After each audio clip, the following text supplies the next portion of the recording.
భారత అంతరిక్ష పరిశోధన సంస్థ ఇస్రో కీర్తి కిరీటంలో మరో కలికితురాయి చేరింది. ఇస్రో చేపట్టిన మరో ప్రయోగం విజయవంతమైంది.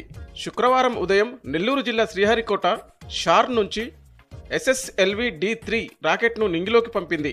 షార్లోని మొదటి లాంచ్ ప్యాడ్ నుంచి ఈ వాహక నౌక నింగిలోకి దూసుకెళ్లింది. ఈ ప్రయోగం ద్వారా EOS-08 ఉపగ్రహాన్ని విజయవంతంగా కక్షలోకి ప్రవేశపెట్టారు. చిన్న చిన్న శాటిలైట్లను అభివృద్ధి చేయటం, అందుకు అనుకూలమైన పేలోడ్ పరికరాలను రూపొందించే లక్ష్యంతో భాగంగా ఇస్రో ఈ ప్రయోగాన్ని చేపట్టింది. ఎర్త్ అబ్జర్వేషన్ శాటిలైట్ EOS-08ను తక్కువ ఎత్తులోని భూకక్షలోకి ప్రవేశపెట్టడం ఈ మిషన్ లక్ష్యం.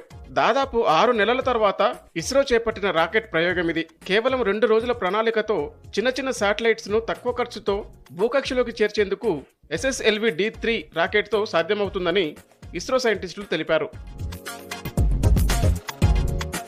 ఈ ప్రయోగం ద్వారా